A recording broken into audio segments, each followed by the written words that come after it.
Welcome back to the channel, everybody. We're still in New Orleans at the Commercial Real Estate Influencer Summit. It's going very well down here. Matter of fact, I ran into my old buddy, Michael Arnold. Michael did a video with us last year, you might remember, on market updates for office. And I think we might make this an annual thing. That'd be cool. Yeah, we'll do that. Yeah, we'll do this every year. So we'll always be at the CREI Summit. That's right. Michael, thank you for coming on. Thank you. It's good to see you again. Good. How's everything over at NAI? Everything at NAI is fantastic. Yeah. It's really exciting times now. From an office perspective, thank goodness we're starting to see a pulse. It's coming back. Coming back. Now, Michael's based out of Los Angeles, so I thought tech might really be holding you guys back. I think tech is reevaluating their footprints, but ironically, what we're really seeing is law, legal professions leading the way as far as getting back into the office and utilizing space. All right. What, as far as LA proper, what is the occupancy you guys are running now, right? Or about? Well, not to get in the weeds, but we typically have about 14 submarkets within West LA. Right. All the way down to, call it, LAX is kind of the southern point, going right before you get over the hill, going east to Hauser and Wilshire, and probably west of the ocean, obviously. Yep. So, each submarket is relatively different. Like if you were to say LAX, for example, historically, it hasn't changed. For the last 25 years I've been doing it, it's been well over 30% vacant. 30, everyone's like, it's LAX. Wow. Yeah, I suppose. So if you go to like Beverly Hills, and then again, without getting into the weeds, you have different areas of Beverly Hills. You have the Beverly Hills Triangle, you have Eastern Beverly Hills, you have the industrial section of Beverly Hills. Yeah. The Triangle historically is right at been about 4%. Yeah. Eastern Beverly Hills, which is like east of Robertson, you get a little bit larger vacancy. You're probably looking at about 9 to 11, depending on the buildings, class A, B, C, depending how you do it. Like we get into the weeds of what we do. Right? Yeah, you'll be. So again, not to bore your viewers, but again, if you have any questions and you'd like to ask me, I can be reached at 310-694-4550. That's my cell. And marnold@naicapital.com is my email. We'll put it at the bottom. Yeah, we'll put it at the bottom of the video. So if you want some additional information pertaining to certain economics, where deals are being done, we can get into all those weeds. But overall, we're seeing the hybrid model, I think, is here to stay for office. Okay. So what we're hearing from our clients is, maybe we're back in the office Tuesday, Wednesday, Thursday right now. Okay. A lot of technology companies, or I would say entertainment / technologies, fintech, they're not even telling their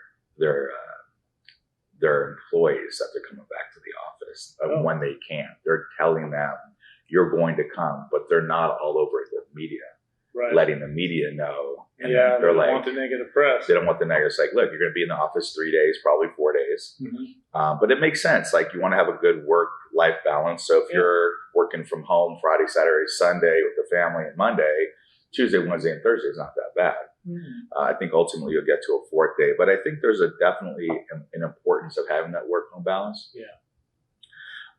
Again, depending whatever the vertical is that you're working with, there's entertainment, legal, general services. Yeah. But we're definitely seeing, an uptick on legal firms. For example, we just did an expansion in Century City for a firm that went from 17,000 to 33,000 square feet. We ended up securing over $1 million of furniture for free. Jesus. I heard they had a good broker. Wonder who that was.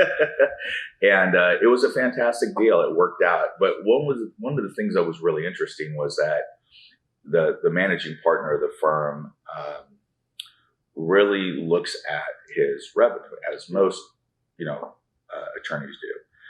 And when you start evaluating your revenue, you're looking at your attorneys because those are the revenue generators. And he basically said something that was, in my opinion, very unique. He said, look, if I can get a certain revenue per office, it substantiates the certain expansion. And the more offices that I have, the more revenue I'm generating. Sure. So I'm like, makes sense, right? Yeah. I listened to the View from the Top, Alan Macken's Zoom they had the other day, and Tony Natsis made a comment, which I thought was really prevalent, where he said, as you're an attorney coming out of school, law school, you're not going to want to share an office with somebody or be in a queue. Right. You're going to be in an office, right? Yep. And in order to get your billable hours and everything else, you need to be in an office. So, I see, there's issues with people around the world. Like your legal issues aren't going away, but how you're dealing with that. And I have other law firm clients that said, hey, another one that I'm redoing in Century City right now, where they're in about 13,000 feet. And they're saying, look, we're expanding, but we just don't need all the excess space. Right. So, hey, let's do an early restructure. We're about a little over a year left on our lease. And they're saying, let's try and give back some space, reduce our footprint. Mm-hmm. The rents are a little bit higher, but let's kind of figure it out. Another interesting comment that your viewers may be interested in is that John Kilroy was on the View from the Top as well, was talking about all the amazing properties that they have. And in Austin, a brand new 750,000 foot office building. So we're taking more of the national perspective. And how, the activity they have with a lot of technology companies. And then there was another panel that was on there talking about landlords. And they talked about, why do we reduce our rental rates? Because as a tenant rep, mm-hmm. I'm looking at the market saying, well, why are your rates increasing in a market where your vacancy is increasing? Right. It doesn't make sense fundamentally. So the easy comment that this institutional landlord made was, why would I decrease my rates if we're not having activity? Right. Because if we have the right user to come in, yeah, we'll figure it out.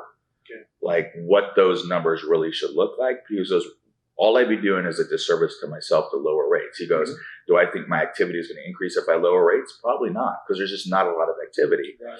But I think that's changing right now. We're seeing a lot of activity. I think a lot of people are being smart on trying to see where they can take advantage of the market today and get certain economic concessions where, if things get better, they may not be around. But again, look, if we all had a crystal ball, we wouldn't be at CREI. We'd be retired sitting at the beach drinking Mai Tais. There's recession. People say, oh, we're in the midst of it. Mm-hmm. There's other people say we're just starting it. We're not there yet. It's going to come next year. So I guess many different opinions. So it's really about, I think, the lens in which you're looking through and how you're evaluating and how it affects your business. So overall, I would say I'm cautiously optimistic. People are making decisions, and the office market is definitely getting stronger. Good. That's great news. Now, are you seeing, is LA one of the strongest markets in the country right now, or is New York? New York, historically, obviously, it's a bigger footprint. Right. They're about a 500 million square foot market compared to, if you were to look from us to downtown LA, the 50 million square foot market type of thing. So it's a 10x. Yeah. Because everything's vertical, obviously. Sure, yeah. I talked to a friend of mine who's here, Gabe from Savills. Oh, yeah. He was saying that there's a lot more activity that he's seen in the city. He's seen occupancy. You look at like Castle Systems, who does the car keys. Yep. So if you look at their data historically, you're seeing about a 30% increase in data in usage of the car keys, meaning people coming back to the office.